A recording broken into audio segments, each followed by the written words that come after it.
Good afternoon, everyone. Thank you so much for joining us for the inaugural talk of the Center for the Study of Slavery and Justice Human Trafficking Research Cluster, so generously co-sponsored by the Departments of History, American Studies, Center for Latin American and Caribbean Studies, and the Mellon Mays Undergraduate Research Fellowship. Soon it will be evident to you why such a diverse and plentiful group of institutions across this campus so dearly wanted to bring Yesenia to campus. But first, I'm not going to introduce her. I'm going to introduce our distinguished moderator, my dear beloved colleague, Danielle Rodriguez, Associate Professor of History here at Brown University. Danielle also has a first book, The Right to Live in Health, Medical Politics in Post-Colonial Havana, out from University of North Carolina Press in 2020, which looks at how struggles over disease and health shaped the lives of Havana's residents during the transition from colonial rule to independence. His more recent work examines the history of childhood in post-emancipation Cuba. And here at Brown, he teaches the history of welfare and philanthropy in the Americas, environmental history, and the history of gender and sexuality in Latin America and the Caribbean. Welcome, Professor Rodriguez, to introduce our guest today. Hey, good afternoon, everybody. I'm delighted to be able to introduce Yesenia Barragan, Brown alum, graduated class of 2008. History concentrator, Mellon Mays alum. And she's a historian of race, slavery, and emancipation in Afro-Latin America and the African diaspora in the Americas. She's currently an assistant professor of Latin American history at Rutgers University in New Brunswick, New Jersey. And Yesenia is the author of really a phenomenal book that I've been diving into for the past week. I'm delighted for you all to hear about it today. It's called Freedom's Captives, Slavery and Gradual Emancipation on the Colombian Black Pacific, published by Cambridge University Press in 2021, which explores the process of gradual abolition of slavery in Colombia and in Colombia. She's also the author of Selling Our Death Masks, Cash for Gold in the Age of Austerity, published by Zero Press in 2014 when she was a PhD student, which is amazing to me. Two books under her belt and graduated in 2008. The book is a surrealist ethnography of cash for gold shops in the wake of the 2008 economic crisis. So Freedom's Captives won the 2022 Wesley Logan Prize for the best book on the African diaspora history from the American Historical Association, recently won major prize, and the Association for the Study of African American Life and History. The 2022 Best Book Award for 19th Century section of the Latin American Studies Association. Honorable mention for the 2022 Michael Jimenez Prize for the Colombia section of the Latin American Studies Association, and is a finalist for the Outstanding First Book Prize from the Association for the Study of the Worldwide African Diaspora. As you'll soon see, the book is very deserving of all these awards. She's a principal investigator of the Free Womb Project, a project that I teach with in my own classes. The Free Womb Project is a Spanish, Portuguese, and English language digital collection of gradual emancipation laws across the 18th and 19th century Atlantic world. With the support from the National Endowment for the Humanities, Yesenia is currently embarked on her third book, a book project titled A Country of Our Own, African Americans and the Promise of Antebellum Latin America, which examines Latin America as a beacon of freedom and immigration destination for free and fugitive African Americans during the antebellum period. So please join me in welcoming Yesenia Barragan.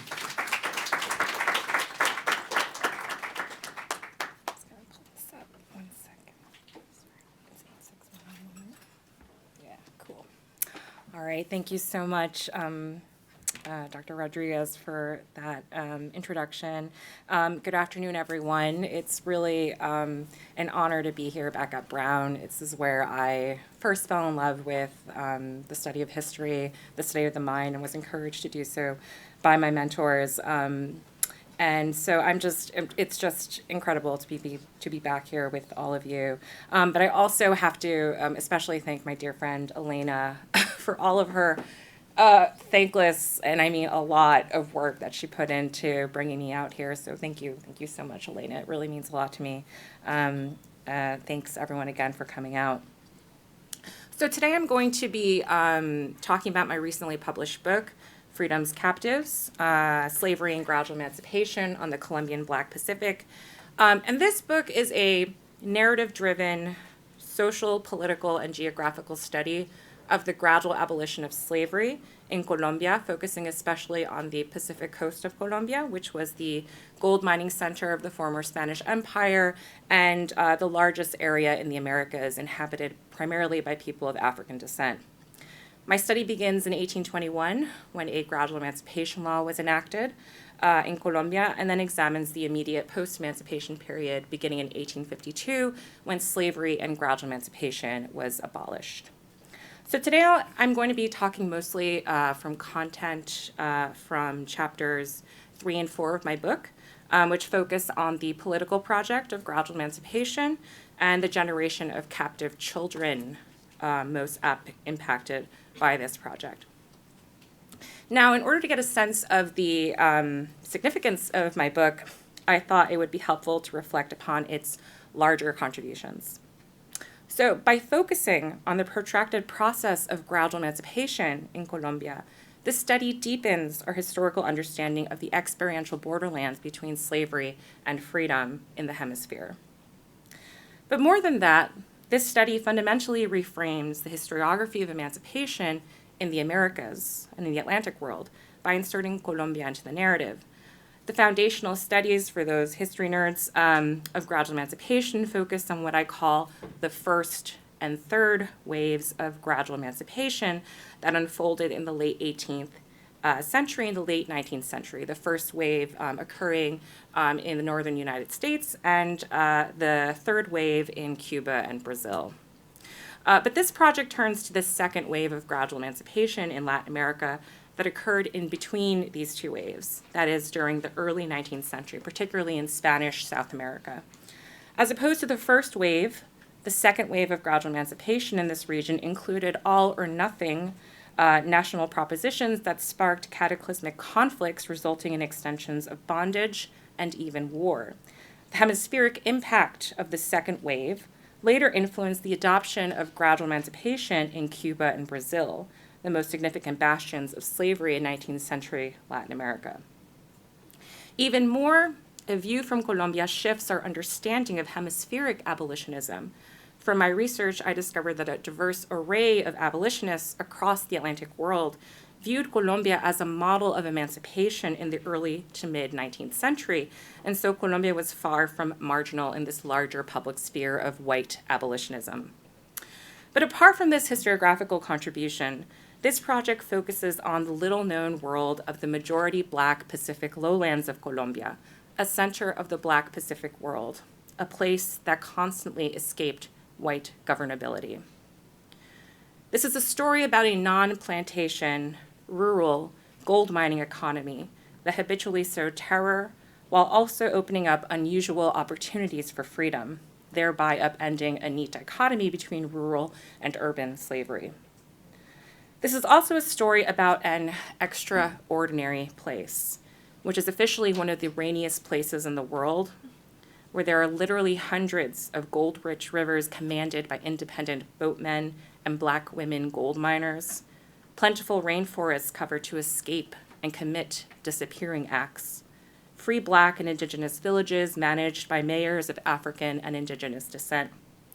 Today, it is home to Colombia's famous autonomous collective Black territories, territories that witnessed some of the most horrific violence of the Civil War in the late 20th century, and despite the recent peace accords, continue to be plagued by paramilitary violence against Afro-Colombian activists and social movements, acts that I argue are deeply reflective of not just the afterlife of slavery, but the afterlife of gradual emancipation in Colombia. Finally, this is but one story among many that comprise the Black Pacific world, an emerging paradigm in Black and Latin American studies referring to the formation of African-descended communities and subjectivities across the expansive Pacific Ocean. Situating the Pacific lowlands within this broader Black Pacific paradigm allows us to envision alternative histories and world-making in a tradition similar to that of the Black Atlantic.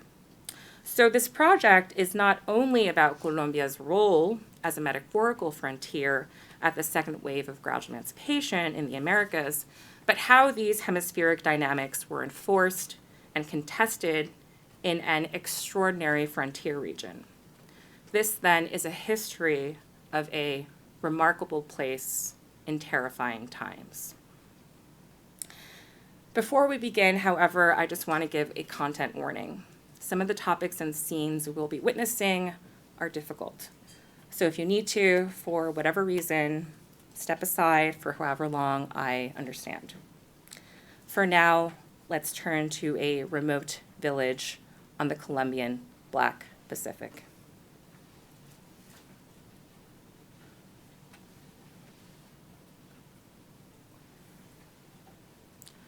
Her name was Magdalena.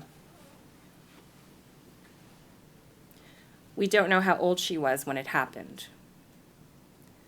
But we know that she was young, una joven, and that her master deemed it a, quote, moderate punishment, a corrective measure for an alleged infraction. And so her master dragged her to the patio, tied up her feet and hands, and placed an iron bar between her thighs, a torture technique universally employed and perfected by the horrifying perpetrators of Atlantic slavery. After repeated floggings, Magdalena was left alone overnight in the mildewed stocks, accompanied only by the steady rain, constellation of stars, and animals that roamed the village of Noanama, a remote indigenous settlement tucked away in the secluded rainforest of Colombia's tropical Pacific lowlands in the late 1840s. Perhaps one or more of the 5 witnesses who later testified to Magdalena's torture that evening tried to comfort her. Perhaps she was tended to by an indigenous woman whom the judge eventually dismissed because she did not know her own age. It is this endless perhaps and perhaps and perhaps that collapse into my failure to tell what Saidiya Hartman calls, quote, an impossible story, to jeopardize the status of the event, to displace the received or authorized account, and to imagine what might have happened or might have been said or might have been done. By the morning, the damage was plainly visible. The young girl emerged from the stocks, quote, with her left hand permanently disabled, dislocated, and atrophied, bearing large scars. For many historians, Magdalena's story is a profoundly familiar one of brutal unfreedom, replete with musty stocks, iron bars, broken bones, and other unspoken punishments that elude the archival hold. Such scenes of torturous subjection form the bedrock of the archives of Atlantic world slavery. Yet, perhaps surprisingly for some, Magdalena's story is also one of violent freedom. Strictly speaking, Magdalena was not a slave.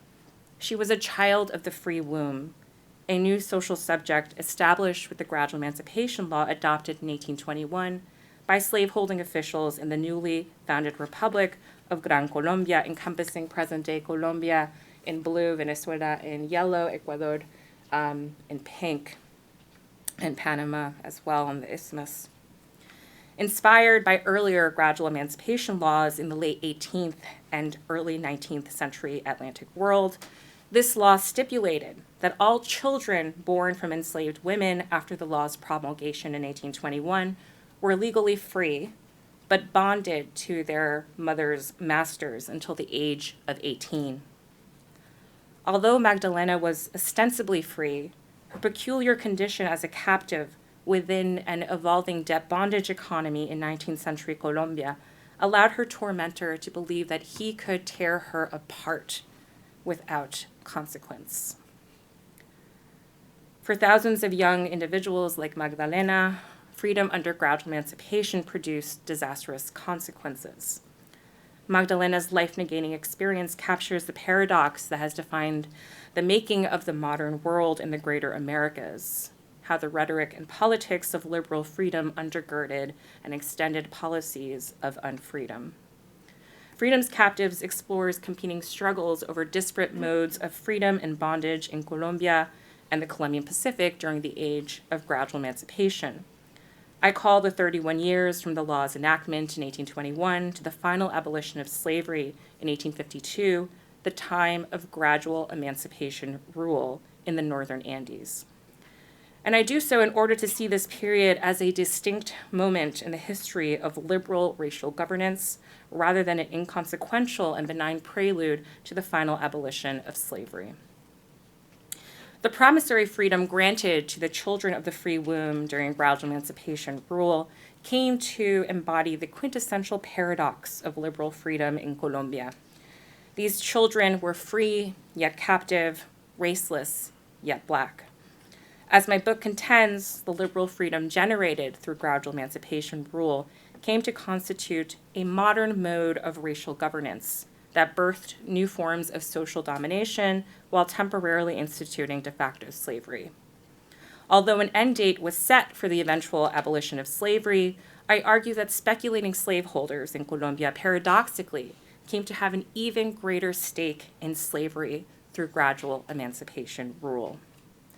Drawing upon a diverse range of sources, including gold mining inventories, congressional debates, and last will and testaments, Freedom's Captives explores how gradual emancipation rule produced even cheaper bondspeople, expanded opportunities for diverse stakeholders to partake in the owning and exploitation of young Black people, and established new political rituals that reinforced the disciplining logic of the slaveholding order. My talk today will explore the making of and the calculating world made out of the free womb law, the central motor of a policy of gradual emancipation in the newly constructed Republic of Gran Colombia. Over the course of what would become the final tumultuous months of the wars of independence against Spain in the northern Andes, representatives of Gran Colombia, many of whom were slaveholders, gathered together in the tropical savanna town of Cucuta, Colombia in 1821 to craft the future of the young nation and consequently the future of young people like Magdalena. And here we can see the remains of the church where they met. Many of Colombia's earliest and most sweeping liberal reforms were passed in this historic Congress. Chattel slavery, one of the most contentious legacies of Spanish colonial rule, was also on the negotiating table. And to give you a sense of the scale of slavery in Gran Colombia at the time, in 1825, there were nearly 100,000 enslaved people out of a population of about 2.3 million, or about 4% of the population was enslaved. Now, for some scholars, this statistic may make slavery appear inconsequential in Colombia. In other words, using the long-established terminology of historians of slavery, Colombia, on a national level, was technically a society with slaves rather than a slave society. And thereby, if we prioritize national demographics, Colombia may appear peripheral in the larger history of Atlantic world slavery. But this thinking, I believe, misses two important insights. First, on a more reductive level, Colombia certainly did have regional slave societies, and important regional slave societies, such as the Pacific coastal lowlands, where most enslaved captives worked the gold mines during the colonial period. And second, privileging certain demographies can sometimes preclude scholars from imagining the vastly complex social, political, and racial functions of slavery. And here I'm thinking of, for folks who are familiar with the literature, of Sherwin Bryant's work on slavery in Ecuador, or Wendy Warren's book on in New England. And as a side note, moving forward in time, today Colombia is actually the country with the third largest population of African descent in the Americas, that is after Brazil and the United States. But returning to the early 19th century Andean world, in response to the problem of slavery in Gran Colombia, the Republican Congress passed a gradual emancipation law in 1821 And at the center of this law was the law of the free womb, or la ley de libertad de vientres, designed to gradually abolish slavery through the wombs of enslaved women. The biopolitical project of the free womb law legislated that all children born to enslaved women would be declared legally free, but remain bonded to their mothers' masters until the age of 18. Indeed, across the Atlantic world, the free womb law sought to gradually abolish the institution of slavery by destroying a legal doctrine that defined the very essence of chattel slavery, and that is partus sequitur ventrum, or the status of the child derives from the mother. The free womb law was thus, borrowing from Christina Sharp, one of the earliest quote, afterlives of partus sequitur ventrum. Despite destroying the genealogical inheritability of chattel slavery, the free womb law created a new dimension in the Colombian debt bondage economy, resting on the technically free, yet practically unfree circulation of child and youth quasi-slaves. In short, the free womb law extended and reinscribed unfreedom through the rhetoric of freedom. Now, why was a free womb law passed in Colombia? So that you have a sense of the historical context, I want to briefly key in on three main dynamics that functioned on different geographic and political scales. First, the national. The free womb law emerged in a broader political context of the breakdown of chattel slavery in the northern Andes, particularly in the latter years of the Wars of Independence against Spain. In the late 1810s, the leader of Gran Colombia, Simón Bolívar, who you can see depicted here in this engraving, began to aggressively enlist and recruit enslaved men into the so-called patriot armies. As per Bolívar's orders, enslaved soldiers could acquire their freedom in exchange for a period of service. And so military service in the late 1810s set a critical precedent by tying the so-called patriot cause with enslaved people's freedom in Colombia. In turn, the free womb law sought to compensate enslaved recruits for their loyalty to the so-called patriot cause by ostensibly freeing their children. And you can certainly see the free womb law represented as a kind of family policy here, where we have enslaved mother, child, and father.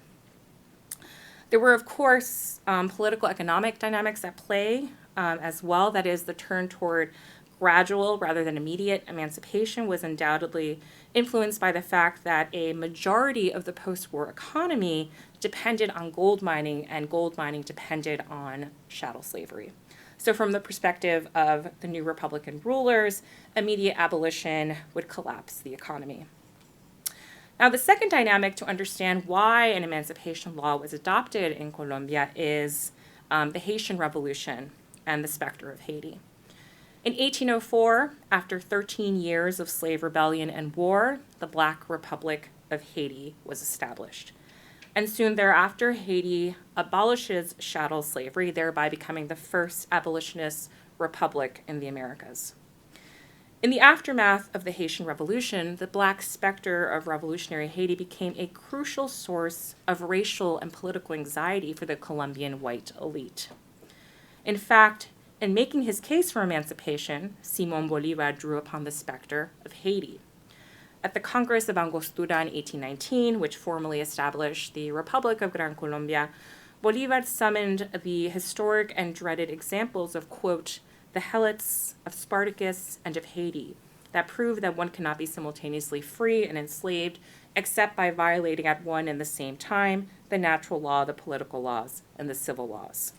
So behind this backdrop of the Black specter of Haiti, Bolívar famously urged the Congress to confirm the, quote, freedom of the slaves, just as I would beg for my life and the life of the Republic.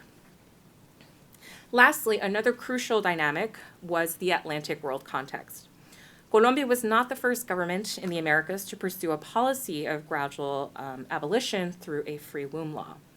Nearly 50 years of gradual emancipation legislation in the revolutionary Atlantic world preceded Colombia's law in 1821.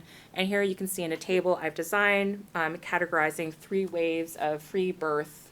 That's how they refer to in the laws referred to in the United States. Free birth or free womb laws in the Atlantic world. So we have the first wave mostly occurring in the northern United States, the second wave in Spanish South America, and then the third wave primarily in Puerto Rico and Cuba and Brazil. I should mention that I did not include the British Caribbean colonies here because emancipation was not legislated through a free womb law, but through an apprenticeship law, which was a distinct legal process. And here we can see in another table that I put together how these different countries and states adopted different ages of emancipation. So here we have Gran Colombia, 18 was the age of emancipation for free womb children. Rhode Island, for those of you who may be more familiar with that, passed a gradual emancipation law in 1784 and designated, where is Rhode Island? Rhode Island. There you are. Designated gradual emancipation based on sex. Other polities like New Jersey, Peru, and Paraguay did this as well. And here I want to briefly gesture towards a digital humanities project that I designed that Dr. Rodriguez referenced in his introduction. It's called the Free Womb Project, which you can check out on the website listed there. And it's a multilingual digital collection of free birth or free womb laws from different governments across the Atlantic world. And here you can see the various, a little bit of the countries and states that are included. These legal precedents in the revolutionary Atlantic profoundly influenced Colombian statesmen such as José Félix de Restrepo, who was the creator of the gradual emancipation law in Colombia. In his opening speech to the Congress in 1821, you can see the title page of that speech. It was published the following year. Restrepo referred to the examples of Pennsylvania that, quote, abolished slavery and is one of the most thriving states in North America, in addition to, quote, Chile and Buenos Aires that have declared the freedom of the womb. But the political gaze was not simply unidirectional, that is, in this case, south to north, or Colombians looking to North America, or south-south, Colombians looking towards Chile or Argentina. Interestingly, unbeknownst to scholars of Atlantic anti-slavery, abolitionist politicians from England, the United States, Portugal, and Brazil viewed Colombia as a model of abolition during the 1820s into the 1850s. So broadly, we can see that the Colombian Emancipation Law emerged out of the context of the Wars of Independence, the Haitian Revolution, and Atlantic world gradual abolitionism. For the remainder of my talk, I'm going to be focusing on the new social subject that was created by the Colombian Free Womb Law, and that is the free womb captive. The free womb law was riddled with paradoxes that lay at the heart of early 19th century racial liberalism. The law declared that free womb children were born free, but in reality fixed a term limit on their legalized captivity. Moreover, the free womb child was not explicitly considered a slave, but like a slave could be bought and sold on the marketplace. I'm more than happy to talk about the specifics of how that occurred during the Q&A. The free womb law codified these children's circulation in the economy of slavery and made it easier for slaveholders to procure ostensibly freeborn captives. Thus, while slaveholders, particularly in Western Colombia, the historic stronghold of slavery, vehemently derided the law as theft, some of them nevertheless saw the free womb law as a real economic opportunity to cash in on especially cheap pools of unfree labor. As one slaveholder in the 1840s recounted, quote, a 7-year-old slave would cost 150 to 200 pesos. Who doesn't know that a free womb child of such an age could only be sold for 60 pesos? One official even developed an informal system of categorizing the sale price of free womb children, asserting that the, quote, median price of the children younger than 7 years old is 30 pesos. Those between 7 and 14, 40 pesos. And those who exceed this age up to 18 years old, 50 pesos. I should also note that elsewhere in South America, formal systems categorizing the sale price of free womb children were established, as in Uruguay in 1838. We can see here in this proposed project to regulate the price on free womb children. in the Uruguayan market. So we can think of it as kind of like free womb market regulation. So here we see los de un año, those who are 1 year old, 30 pesos, los de dos, 40 pesos, los de tres, 45 pesos, and so forth. Yet, more than just economic opportunity, the free womb law influenced the economic management culture of slaveholders in Colombia. We can get a sense of this by comparing mining inventories from the Pacific coast executed before and after the 1821 law. Prior to the law, slaveholders in the region exhibited only a general sense of how an enslaved person's age affected their value. This is evident in the informal language used to describe the different ages of enslaved gold miners. So here is one of the records that I use in my book. This is an inventory by a female slaveholder. This is from 1810. So this is the early independence period. Her name was Nicolasa Becerra. When I was in the archive, I actually found a map where her gold mine and her house was located. It's actually right here. Real de Mina de Nicolasa Becerra. Her parents were actually just north of her. And so we can see an economic culture of informality by the language used to describe the ages of several different enslaved people. For example, we have José Cartagena de 24 años, or José Cartagena, who is 24 years old. Then we have Francisco de 35 años, poco más o menos, which means Francisco, who is more or less 35 years old. And then finally we have Juan, como de 14 años, or Juan, who is about 14 years old. So here we have three different precisions when it comes to age, that is, more or less, or about, and this is all prior to the 1821 Gradual Emancipation Law. Now, after the law was adopted in 1821, inventories became markedly more precise in recording ages, particularly with regard to free womb children. This change is evident in the 1832 inventory of the Raspadura gold mine, whose rivers were worked by 160 enslaved people and 120 free womb captives. While the language utilized to describe the enslaved people's ages remained informal, records specify the age of free womb children down to the year, month, and day.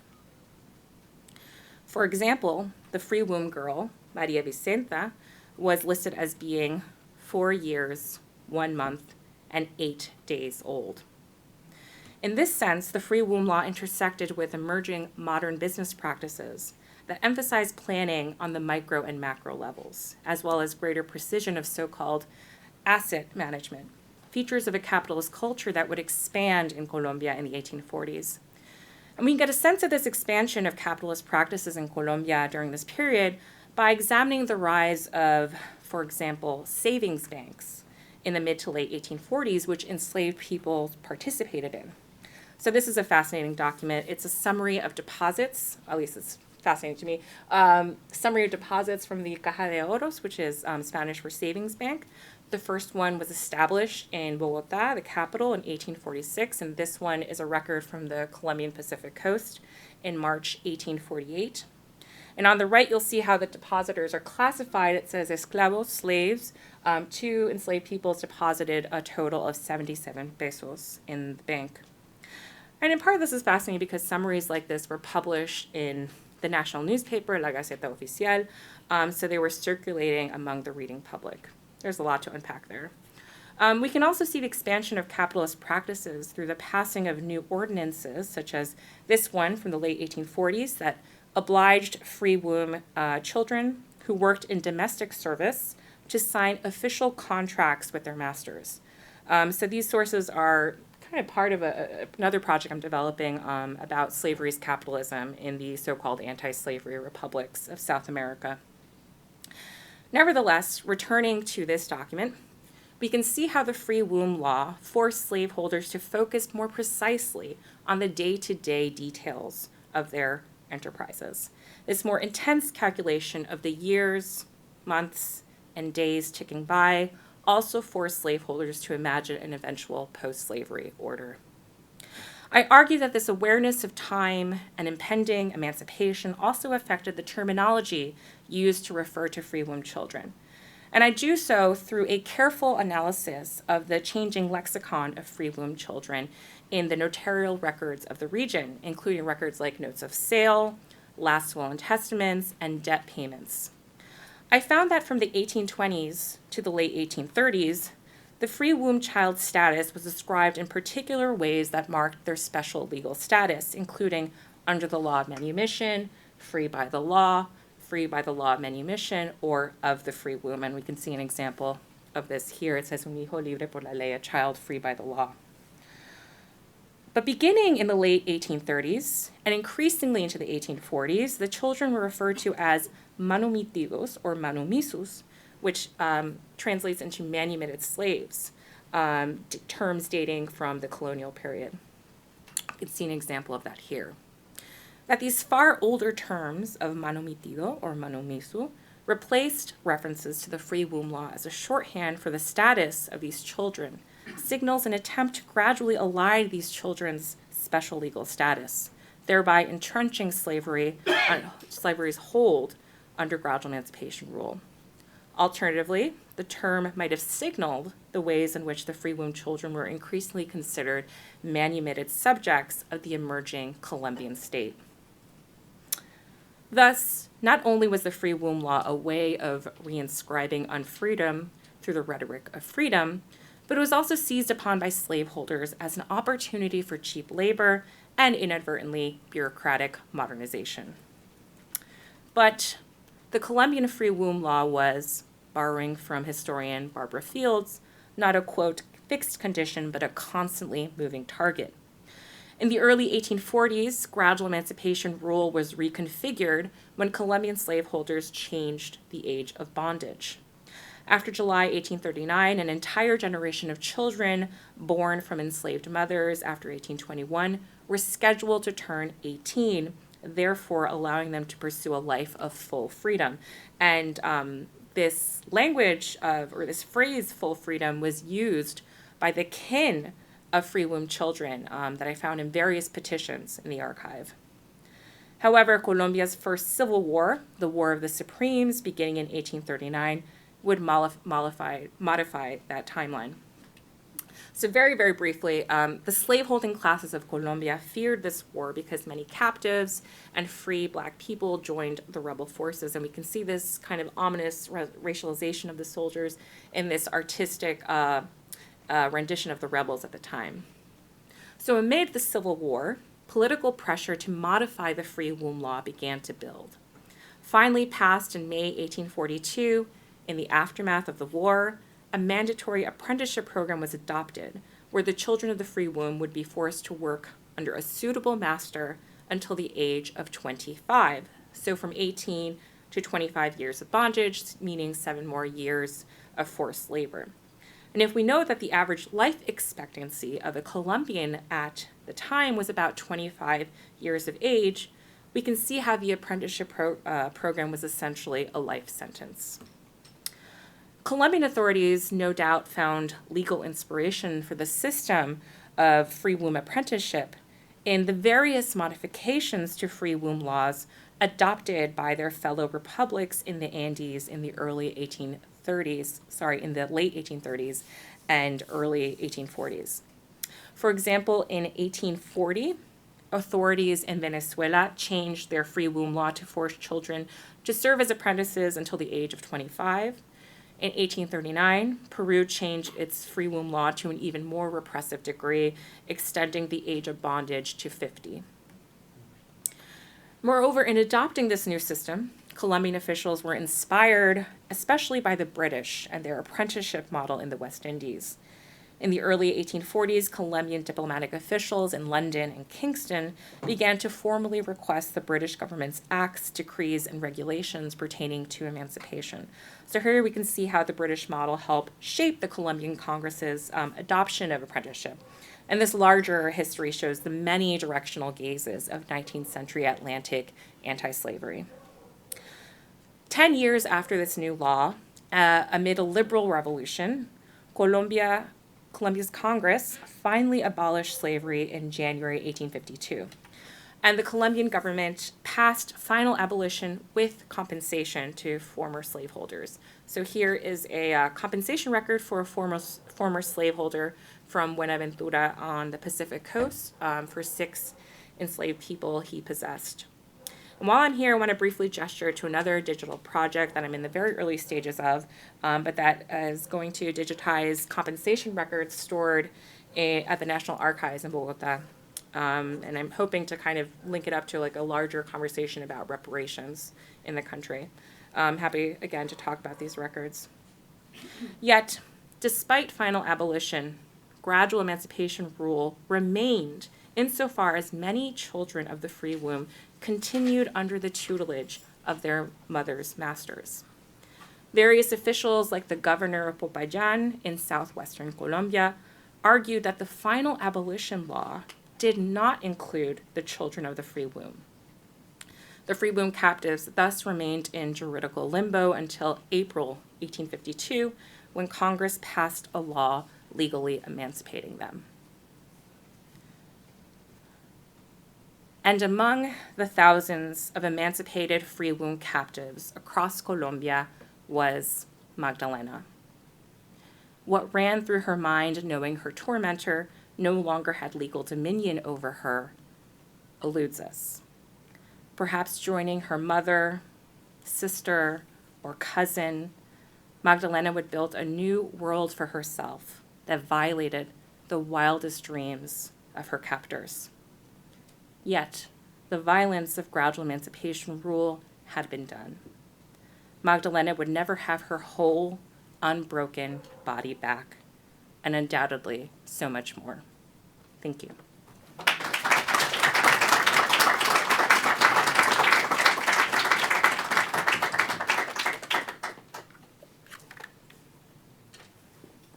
Do you have a microphone for the question and answer, or just for? Yeah, I think it's. Okay. Can I have you field your question and answers? Yeah, like however. Any questions? Thoughts, Comments? questions, anything. Could you explain a little bit more the economy of deflation of cost of labor as a result of the? Why is it cheaper? Why is it cheaper? Yeah. Well, I think it's cheap. So it's always cheaper to purchase young captives. But you can't. The doubt I have when I teach this also, I'm always wondering myself what's going on here, because the labor you can extract under a child until they're 8 or 9 is pretty minimum, other than just errands and chores, things like that. But I think there's something specific. So it's specific to the labor that they can do on the gold mines.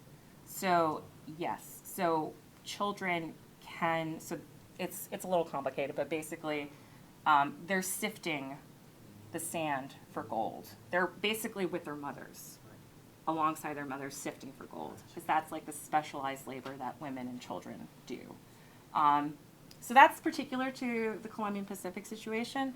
The question about why, in general, the free womb captives are cheaper is in part because, technically speaking, when they're purchased, they're not. When a slaveholder is purchasing a free womb child, they're not purchasing the slave. They're actually purchasing the debt, and so that debt is not nearly as large as it would be for if you were buying a person. And so there's this kind of unspoken rule that, it's cheaper because you're purchasing the debt on that child as opposed to their person. Yeah, but thank you. That's a good question. It actually took me a really long time to try to figure that out, what was happening. Thank you. Yes. Hi. Thank you very much for this lovely talk. I was thinking, to what extent you have, maybe dialogues with ecclesiastical records, especially when you are talking about this, effort to be more precise in terms of the date in which the people were born. Yeah. Because actually the source that you shown says en ajuste al record eclesiástico. And yeah, I think the church were tried very hard from the very early in the colonial period to be super precise about as much as they could Yeah. with dates and legitimacy, parents, grandparents, so like to what extent Yeah. these like ecclesiastical efforts or efforts quote unquote fit these other more secular records exactly that. Thank you for that question. Very, very important one. So one of the archives I use are digital ecclesiastical records that are have been digitized by the Church of Latter-day Saints. No other historians in here. Have anyone? Michael, have you used those records? Anyone else?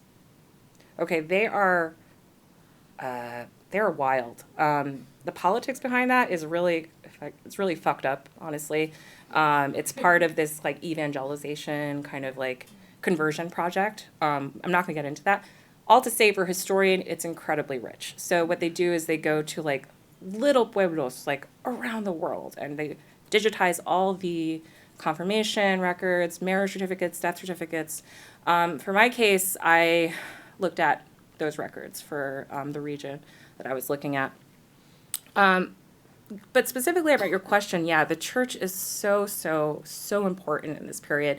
And I argue in my book, they're actually a central political player because they're literally and specifically the priest. The priest is a central political agent because he's the one who welcomes the free womb child into the world as a free womb child. Like he is the political administrator, basically, of the free womb law. And what was so fascinating when I was trying to figure out, this might getting into the weeds a little bit, but the free womb law, or the Gradual Emancipation law specified that the free womb law applies once it's published in the capitals of each province, or the main centers of each province. And so it's applied in different dates, all over. Like it's applied in Bogota immediately after the law was published. It's applied in, Barbacoas in southwestern Colombia, like literally like 3 years later. There's a lot you can say there. Anyway, but I was trying to figure out when it was applied in the Pacific lowlands in Choco, the region that I primarily study. And it was in these ecclesiastical records where the priests, like literally in a note, he said, the free womb law has been passed in this period, so therefore every child born after this date is a free womb child. The other kind of very, haunting thing is so many children who were baptized, these are baptismal records that I used, are baptized, a few days after they're born, a few months after they're born, but it's like really heartbreaking and for all the kind of really putting aside how free womb captivity was its own kind of captivity, it's really kind of haunting when you come across a record of a child who is, 9 months old and they just barely miss the free womb law and therefore are considered a chattel slave. But again, going to the specific record that you talked about, they're depending on the church to keep these records. That's how they can specifically record that this child was born on this day, they're 4 years old, 22 days, 5 months and 22 days old. And so the church is a central player. And I could go into this a lot, but they themselves own gold mines and slaves, and there's a lot to unpack there. Yeah, thank you. Yes. Hi. When Joanne Pope Mellish looked at the Rhode Island law, Yeah. she found a number of instances where it looked like people were lying about the child's age, and there was a deal going on. If you certify that this child is really 9 rather than 7, I'll give you an extra, $10 for them. And I wondered if you see any signs of that, or do you assume that the church records are being used and are clean? It seems like the opportunity for corruption is... That's certainly happened in Cuba, like Rebecca Scott has written about that, slave emancipation in Cuba. Yeah, it's tricky. So I would say in general, no. I haven't found that to be the case, at least in the Colombian Pacific. But there are really interesting cases. This happened throughout the 19th century of like fires. And so sometimes in those fires, like birth certificates are lost or burned. And so for me, I was like, oh my God, that must be horrifying for particularly thinking of the mother of a free womb child, that they can't prove that free womb child status. But I'm thinking of one specific lawsuit that I worked with, because actually that the specific free womb child, they were trying to determine whether or not he was an actual free womb child, but they had no birth certificate. So in the end, the judge said, well, actually, there's a whole community of people who say that he was a free womb child. We just have to believe them. And so they won that case, which is, interesting just thinking in terms of like legal history and the onus of, it pissed off, as you can imagine, that slaveholder in particular. And she brought it all the way up to the higher courts of Popayan. But there weren't many cases like that. It seems like, in general, enslaved people were vigilant and had enough power, I guess, to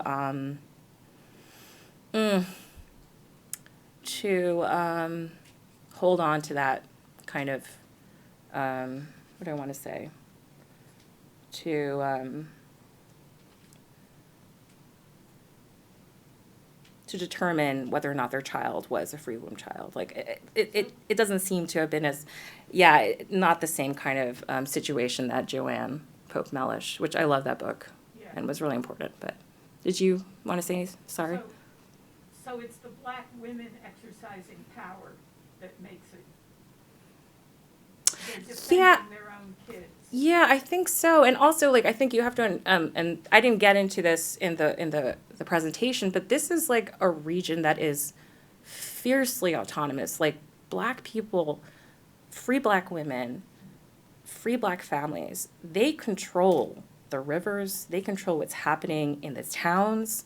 Like, this is a region that white people are afraid of. Like, there are administrators that are afraid of going into the pueblos, the negros libres. Like, this is just a very different kind of place. But again, that's sort of getting more into like the weeds of the book, but yeah. Yeah, hey. Fascinating talk. Thank you so much. I'm curious about, you talked about enslaved people and free womb captives working, sort of side by side. And I wonder if you could talk a little bit more about how those two. You mean working in what Like sense? you were talking about in the gold mines. Oh, enslaved people and free womb captives. Yep. Mm-hmm. And so I'm curious about sort of what is the lived experience of these two systems. Yeah. Do we have a sense of how people on either side of that experience, either free womb captives or enslaved people, think about the other? Do we have a sense of like what that No, relationship is like? we don't. I mean, that's where my kind of, love letter to Sadia Hartman comes in. My own critical fabulation. There are no records, and even if there were, but we historians of slavery think already of the violence of the archive. No, so we don't have a sense, but we do have kind of, for example, like I mentioned in the talk. So again, getting into the specifics of the law allowed, the free womb law, it created this market in free womb children, but it also allowed basically the kin of free womb children to purchase the children's freedom. So it was basically like self-purchase, basically. But what was interesting in those purchases of free womb children of their freedom was that the kin would often refer to those children as purchasing their full freedom. And so clearly there was a sense in which, okay, whatever they had prior to purchasing their full freedom was not full freedom. It was a partial freedom, it was unfreedom, we don't know, but it definitely wasn't full freedom, right? again, that doesn't get into your question really, but the sources aren't there. And in the book, I try to kind of imagine as much as possible and to really kind of sort of like sit with them, right? Sit with the people and try to kind of, oh my gosh, are we almost out of time? Okay. I think we can take one or two All right. questions. Yeah, right. Yeah. I think this person had their hand up in the middle. No? Oh, or, oh, you did. Or, sorry. Yeah. I was kind of, I guess my question's like in two parts. I was kind of interested in the concept of childhood that you brought up and how like now and here today, at least for like white children, we see childhood as being defined by innocence. And I was curious as to how they decided the ages for the Yeah. Hebrew laws, like Yeah. how that related to the concept. Yeah. And sort of secondly, like to the extent that your work is about the present and how we understand it today, like how does that connect to the concept of childhood, like as a biopolitical tool, and how does it connect to our treatment of children, especially with Yeah. It's a really huge, amazing question. Thank you so much. I see you, like, do you know them? No. Oh, I was like, is that your student? So in my book, there's a lot to unpack there. Bianca Primo wrote this, she's a historian of everything, but she's written this really fabulous book called Children of the Youth King? Children of the Youth King? Anyway, it's about like childhood and age in Bourbon, Peru, colonial Peru. So I would definitely recommend if you're interested in that question of childhood and age. One of the sources I use is this really interesting newspaper called El Huérfano Bogotano, which is basically a newspaper that was devoted to childhood from the 1820s. And so I tried to kind of piece together like what specifically kind of elite constructions of like white male childhood values were in that period. And certainly in the early Republican period in Colombia, a lot of it, like a lot of different places, I'm sure you would find this in Mexico and Peru and so forth, there was a specific interest in kind of political management, that was central to kind of teaching young white men the kind of tools of political management. So I use that as kind of like, well, this is what they were teaching the young white boys. The young black boys were the objects of that political management as free womb children. The question of age, why 18 was picked, I get more into the politics of that in the book. I don't know. I surmise that a lot of it has to do with kind of tying themselves, or the delegates tying themselves to kind of Enlightenment, romanticist notions of 18 being an age of adulthood and of a maturity.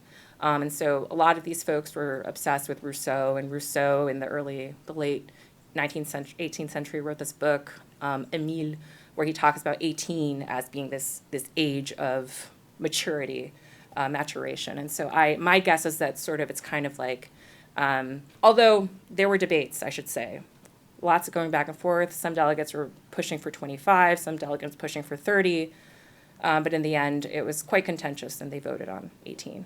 But it's a really fascinating discussion, and if you're interested, check it out in the book. Yeah. Can take one more, if that's okay? Yeah. Hi. Yeah, I was, well, first of all, thank you for coming in. I was wondering if there was an explicit demographic reaction to the inauguration of gradual emancipation laws. Like, were black families having more children in anticipation of maybe a brighter future or something like this? Demographic. I got asked that question in a different format at some point. It's hard to say. It's hard to say. One of the interesting, there's a lot to unpack in your question, because certainly the free womb law was a real opportunity, right, for thinking of how, from the perspective of enslaved families, of the kind of eventual freedom of their children. At the same time, it was this captive system of captivity. They could easily be sold off to, other slaveholders, so it was complicated. I don't have a sense of kind of the demographics. Sasha Turner, I don't know if you're familiar with the historian Sasha Turner. She's done a lot of research on this question of kind of demographics and childbirth in light of ameliorationist policies in Jamaica. So if you're interested in that question, you might want to check out her work. There's a lot I can say, but it's kind of a little getting in the weeds of things. But yeah, thank you so much, guys. I really, really appreciate your time.